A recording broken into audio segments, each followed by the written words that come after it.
Շնորհակալություն, Տիկին Ջուլհակյան, երբ դուք խոսում էիք եւ որևէ դեպք էիք ուզում, որ մատնանշենք, իմ կողքին նստած պարոն Ասլանյանը ասաց, որ ինքը որպես նման դեպք կգա եւ այդ ամբիոնին կկանգնի, սա իգիություն։ Հիմա մի ռեպլիկ էլ անեմ ձեր դիտարկմանը, թե որևէ միջազգային կազմակերպությունից չկա որևէ հարցադրում 26 թվականին ՄԱԿ-ի մարդու իրավունքների 6 անկախ փորձագետները Հայաստանի իշխանություններին մի շարք հարցադրումներ են հղել սրբազան պայքարի մասնակիցների դեմ հարուցված քրեական գործերի առնչությամբ։ Սա փաստ է, որը չեք կարող հերքել, հիմա իմ հարցը։ Եվրոպայի խորհրդի խորհրդարանական վեհաժողովի 1900-րդ բանաձևը հստակ ասում է, որ եթե ազատազրկումը քաղաքական շարժառիթներով է, եթե այն անհամաչափ է, եթե խտրական է կամ իրականացվում է ակնհայտ անարդար դատավարության արդյունքում, անձը համարվում է քաղբանտարկյալ, վստահ եմ այս բանաձևին ծանոթ եք։ Շատ լավ։ Հիմա ուղիղ հարցս, ձեր իշխանությունը պատրաստ է արդյոք այս 5 չափանիշները կիրառել Հայաստանում կալանքի տակ գտնվող քաղաքական գործիչների եւ ընդդիմախոսների նկատմամբ։ Եթե պատրաստ չեք, խնդրում եմ նշել, թե այս չափանիշներից որոնք եք դուք մերժում, որոնց հետ համաձայն չեք եւ ինչու։ Շնորհակալ եմ, չափանիշներից եւ որևէ մեկը չենք մերժում եւ չենք պատրաստվում մերժել։ Քանի որ խոսք գնաց բանաձևի մասին եւ տիկին Մաթեոսյանի հարցին կարծես ի պատասխան չհասցրեցի ձեզ պատմել նախապատվությունը այս բանաձևի ընդունման։ Այս բանաձևի ընդունման նախապատմությունը սկսվել է 2001 թվականին դեռևս, երբ Հայաստանը եւ Ադրբեջանը պատրաստվում էին անդամակցել Եվրոպայի խորհրդին։ Եվ արձանագրվել էր Եվրոպայի խորհրդի կողմից, որ Հայաստանում եւ Ադրբեջանում քաղբանտարկյալների այնպիսի մեծ թիվ կա, որ դա խանգարում է Եվրոպայի խորհրդին անդամակցությանը։ Եվ անդամակցությունը պայմանական ձևով կատարվեց պայմանով, որ երկու երկրները պետք է գնան եւ տնային աշխատանք կատարեն եւ քաղբանտարկյալների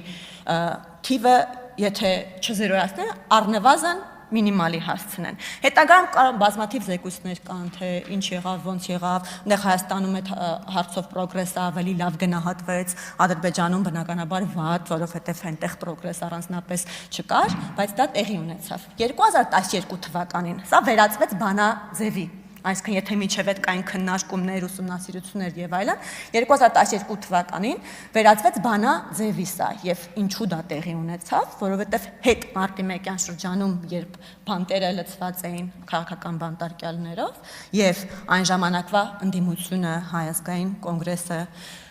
Պարբերաբար գնում էր Եվրոպայի խորհրդի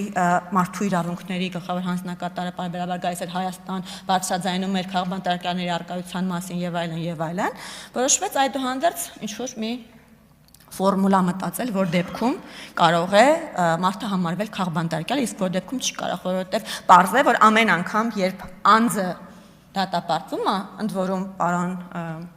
Վարդանյանը այն օրը, եթե ճիշտ եմ հիշում, նշեց, որ պարտադիր չի, որ մարդը լինի քաղաքական գործիչ, որ այս չափանիշների հետ կապված, ասենք, ուսումնասիրություն իրականացվի, հասկացվի ինքը կարող է իր քաղաքական որևէ դրսևորման համար ենթարկվել հետապնդման։ Եվ այդպիսի դեպքեր ունեցել են, օրինակ, եթե մենք նայում ենք Գրիշա Վիրաբյանի գործը, մարդու իրավունքների եվրոպական դատարանում, որը իր բովանդակությամբ Հայաստանի Հանրապետության համար խայտառակություն Գրիշա Վիրաբյանն ինքը քաղաքական գործիչ չի եղել, բայց ինքը մասնակցել է հանրահավաքի եւ դրա պատճառով այնպիսի խոշտանգումների եւ հետապնդումների ենթարկվել, որ արձանագրվել, որ այդ մարդը քաղբանտարկյալ է։ Հիմա արդյոք մենք պատրաստ ենք այս բանաձևի միջով անցկացնել այն անձանց, որոնք որ քաղաքական գործունեությամբ են զբաղվում, այդ նախ պետք է հասկանանք պատճառահետևանքային կապը։ Մարդկանց նկատմամբ քրեական հետապնդումը սկսվել է քաղաքական գործունեությամբ զբաղվելու բերումով, թե հակառակը մարդիկ որոշել են մտնել քաղաքականություն եւ զբաղվել քաղաքական գործունեությամբ եւ այդ քաղաքական գործի բան քաշել իրենց վրա շղարշ, որպեսզի հետո կարողանան ասել, որ գիտեք, այս քրեական գործը, որ սկսել էր նախանշվել մեր նկատմամբ, մենք սա քաղաքական հետապնդում է։ Ես Արձագանք Ջուլհակյան, ես ձեզ ուղիղ հարց հնչեցրեցի, ես ես չխնդրեցի Չհասցրեցի, հիմա պատմել, ԵԽԽՎ 1900-րդ բանաձևի ընդունման պատմությունը, դա ինքներս էլ գիտենք, այնպես որ հարցին պատասխանեք ուղիղ։ Ձեր իշխանությունը պատրաստ է նշված չափանիշները կիրառել Հայաստանում կալանավորված քաղաքական գործունեություն իրականացնող անձանց եւ ընդդիմախոսների նկատմամբ, եթե ոչ, որ չափանիշն եք մերժում եւ ինչու։ Ձեր հարցին հատվածական պատասխանել եմ, ամբողջական չեմ հասցրել։ Ես ուղիղ պատասխաններից երբեք չեմ խուսափում Տիկին Ղահարամյանյան, կարծում եմ, որ հնարավորություն կունենաք դեռ համոզվելու դրանում։ Հատվածական պատասխանել եմ այն մասով, որ Նատ վերջին մասը կրկնեք նորից։ Խնդրում։ Հա,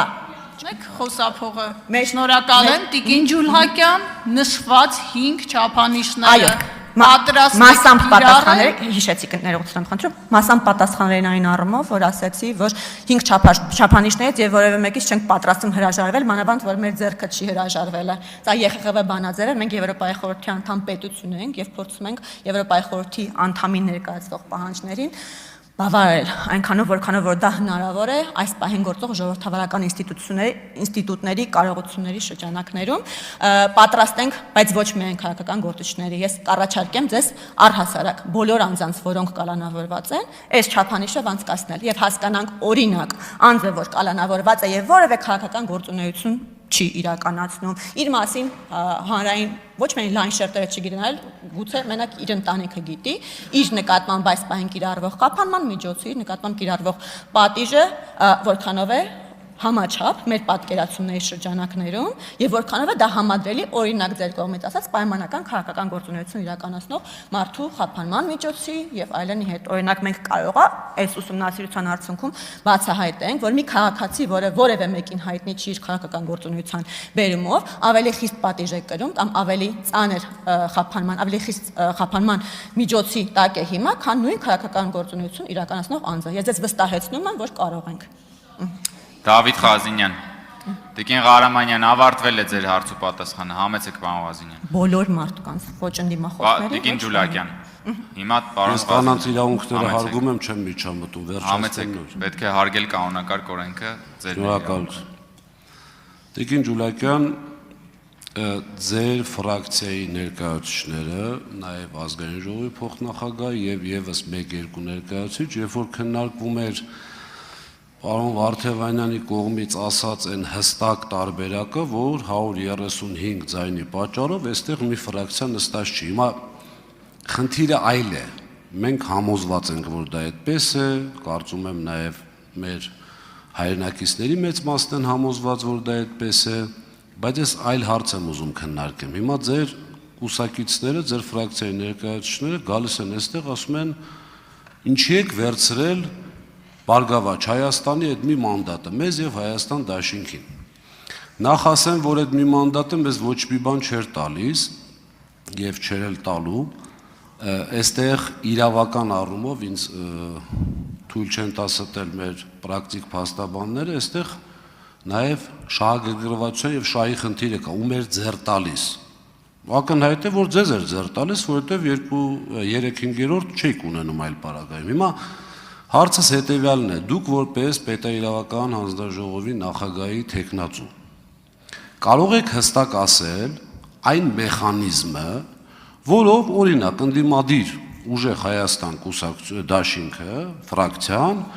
կարող էր հրաժարվել այդ մեկ մանդատից։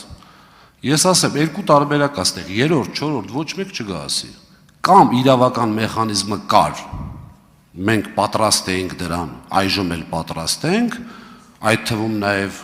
քաղաքական պատասխանատվություն ստանձնելով նաև ձեր ֆրակցիան հրաժարվել, եթե չկա, ուղիղ ձեր կուսակիցների աչքերի մեջ նայելով ասեք իզուր եք խոսում, չկա այդ մեխանիզմը, խնդրում եմ ուղիղ պատասխան։ Շնորհակալ եմ հարցի համար, պարոն Ղազինյան, սկսեմ 135 ձայնի պակասելուց։ Ես ձեր հարցը լսել եմ, ձեր հարցին կպատասխանեմ, բայց ես կարծում եմ այստեղ նրա համար չեմ, որ պատասխանեմ միայն կոնկրետ մեկ հարցի եւ իմ դիրքորոշումը չհայտնեմ ձեր հարցի կոնտեքստում ընկած այլ ձեր դիրքորոշումների վերաբերյալ։ 135 ձայնի պակասելու հետ կապված ժողովրդավարական երկրներում, որտեղ ընտրական ինստիտուտը աշխատում է, իսկ մենք 18 թվականից ամեն ինչ անում ենք, որ դա տեղի ունենա։ Շատ է պատահում տենց դեպքեր, եւ այդպիսի դեպքեր պատահել է նաեւ մեզ հետ, օրինակ Երևանի ավականու ընտրությունների ժամանակ 23 թվականին։ Մեզ պակասում էր, եթե չեմ սխալվում, 150 ձայն, աննշան թվով ձայն։ Նրա համար, ինչպես Տիկին Ջուլիան, խնդրում եմ դուք ձեր խոսքը ասեք, մի արձագանքեք տեղից որևէ մեկնաբանության։ Նրա համար, որ մենք կարողանայինք ունենայինք լիարժեք կոալիցիա եւ մեծամասնություն, ոչ թե փոքրամասնության քաղաքապետ Երևանի ավականում, որը հիմա ունենք։ Ընդամենը 50-100 ձայնի հարց էր։ Նույնը վաղաշաբաթի ընտրությունների ժամանակ, օրինակ հանրապետություն կուսակցությունը չունեցավ ֆրակցիա վաղաշաբաթի ավականու կազմում, միայն ընդամենը 20 ձայնի պատճառով։ Այդպես պատահում է։ Հիմա ինչ վերաբերում է նրան, որ այստեղ պետք է նստած լիներ ֆրակցիա, որը նստած չի, այդ դրա մեղավորությունը դուք ձեր մեջ պետք է ապրեք, ոչ թե դուք անձնապես, այլ ընդդիմությունը։ Ինչու համար, որովհետև երբ դուք անկանոն կրակահերթեր եք արձակում, փորձելով իմիտացիա ստեղծվել, որ Հայաստանի Հանրապետությունում ընտրությունները կեղծվում են այն դեպքում, երբ այդպիսի բան տեղի չի ունենում եւ չի կարող ունենալ։ Այնպես է պատահում, որ այդ փամփուշտներից մեկը նաեւ ձերոնց է կապնում։ Եվ դժբախտություն է պատահել այդպես, եւ ընտրական օրենսգրքի շրջանակներում այդ մարտիկ հայտնվել են լուսանցքում։ Ընտրական օրենսգրքի դրույթների մանրամասն վերլուծությունը ներկայացրել այստեղից Մարիա Կարապետյանը, այդ մասին մանրամասն խոսել ենք Սահմանադրական դատարանում եւ ես չեմ կարծում, ընդ որում Մարիա Կարապետյանը մի քանի ելույթ է հատկացրել է դրան այս վերջին օրերի ընթացքում, թե այդ անճշտություններ եւ այլն այդ խառը բանաձևերը, որոնք արձանագրված են, ամրագրված են Հայաստանի Հանրապետության ընտրական օրենսգրքում, ինչպես են աշխատում։ Հիմա սա է էությունը։ Թե դուք ինչպես կարող եք վերցնել մանդատը կամ չվերցնել, ես չեմ կարծում, որ այստեղ խնդիրը իրավական է։ Հարցը քաղաքական է։ Հարցը քաղաքական է, որտեղ եթե իրավական տեսանկյունից եք նայում, մեխանիզմ, այո, չկա, որ դուք ասեք, կարող եք ասել չենք համալրում, բայց դա մեկ է, բայց այս հարցը քաղաքական է։ Մեր գործընկերները ձեզ ասում են, եթե դուք ունեք այդքան մեծ անհամաձայնություն, ապա ո՞րն է պատճառը, որ այդուհանդերձ ընդունել եք այդ արդյունքները եւ նաեւ այդ մանդատները, ընդ որում ձեզ մոտ մեկ մանդատ չի կարծեմ ավելացել, այլ մի քանի, 3 մեկ մանդատ, մեկ մանդատ կարծեմ ավելացել է Հայաստան խմբակցությանը եւ մի քանի ձեզ է ավելացել։ Թույլ տանք արձագանքի, Տիկին Ջուլիան, թվաբանությունն է պարզ, 5 մանդատ էր, 3 եկել է ձեզ, մեկը մեզ, մեկը Հայաստան Դաշինքին։ Հա, շատ լավ։ Հիմա լավ, քաղաքական առումով մենք ուզում ենք այդ մանդատը չվերցնենք, որ չգաք ստեղ ասեք, բա դուք ինչի վերցրեցիք։ Ինչ ենք անում, վերջի համարի մարդուն ուղարկում ենք Հայաստանից կամ ձևն եմ ուզում որպես պետայական նախագահ, որովհետև չգիտեմ, ինչ ձևը չեմ հասկանում, այսինքն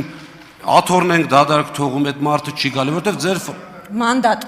չվերցնել։ Հարգելի գործընկերներ, ներողություն, պարոն Ղազյանը, քաղաքացիական պայմանագրի հարգելի գործընկերներ, ուրեմն կա հարց տվող եւ հարցին պատասխանող։ Պատասխանողը ամբիոնի մոտից է պատասխանում։ Խնդրում եմ դուք այդտեղից մի պատասխանեք։ Համեցեք։ Միացրեք պարոն Ղազինյանի խոսափողը։ Համեցեք պարոն Ղազինյան։ Խնդրում եմ ձերպես ասեմ ժամանակը վերականգնեք, էլի։ Համեցեք, ես Հիմա նայեք, միտքը ավարտեք։ Շնորհակալ եմ։ Հիմա տեսեք, քաղաքական պատասխանության առումով եւս մեկ անգամ կրկնում եմ, հիմա մենք նույն բանը անենք, դուք ոնց կվերաբերվեիք եւ կոնկրետ առաջարկ կար, այդտեղ եկեք ձևը ցույց տվեք, եթե ոչ պետք չի ստեղ դուրս գալ մեր այն քաղաքացիներին, ժողովրդին, ովքեր օբյեկտիվ պատճառներով իրավական գիտելիքներ չունեն, այստեղ այնպես է ստացվում, որ մենք կարող էինք այդ մանդատից հրաժարվել, բայց այսպես ասած ճակերտների մեջ գողոնից փայ ենք ունեցել։ Այնպես որ ձեր խոսքը վերաբերում է ձեր կուսակիցներին, որ դա իրավական առումով հնարավոր չէ, քաղաքական առումով էլ հնարավոր չի ուղղակի։ Եվ մի փոքրիկ հարց շատ կարևոր է ինձ համար, ինչպես եք վերաբերվում Եռաբլուրում մի քանի տարի առաջ մեր հերոսների ծնողների նկատմամբ ոստիկանության, գիտեք, այստեղ չեմ կարող բարեկրթությունից դուրս չեմ գա, եկեք ոչ մի բառ չասեմ այդ գործողություններին։ Ձեր ուղիղ գնահատականը։ Շնորհակալ եմ հարցի համար, եթե ձև եք ուզում, կարող եմ ծայրահեղ ձև ձեզ հուշել, ծայրահեղ ձև դուք արդեն որոշեք, դուք այդ ծայրահեղ ձևին կուզեք գնալ, թե ոչ, չվերցնել մանդատը, յուրաքանչյուր հաջորդ տեխնացու անի ինքնաբացարկում։ Այո, այդ դրա համար եմ ասում ծայրահեղ ձև, չեմ ասում շատ լավ ձև։ Ասում ծայրահեղ ձև։ Դուք ինձ ասում եք ձևը, ես ձեզ ասում եմ ձևը, որը ծայրահեղ է, արձանագրում եմ ինքս։ Եռաբլուրի դեպքի հետ կապված։ Ես եւ որևէ կասկած չունեմ, այստեղ նստած յուրաքանչյուր անձ խոնարհվում է Հայաստանի Հանրապետության համար, Հայաստանի Հանրապետության անկախության համար, Ղարաբաղի համար, իրենց կյանքը չխնայած յուրաքանչյուր հերոսի առջև, յուրաքանչյուր հերոսի ծնողների, բարեկամների, քույրերի, եղբայրների առաջ։ Այստեղ որևէ կասկած ես չունեմ։ Բայց նաև մենք պետք է հասկանանք, թե ինչի մասին է պետությունը եւ ինչի մասին է պետական պանթեոնը, հարգելի գործընկերներ։ Պետական պանթեոնը ինքը մասնավոր գերեզմանատուն չէ։ Պետական պանթեոնը այն մասին է, որ այնտեղ կարող են տեղի ունենալ նաև պետական արարողակարգեր։ Եվ ես շատ ցավում եմ, որ ցավոք սրտի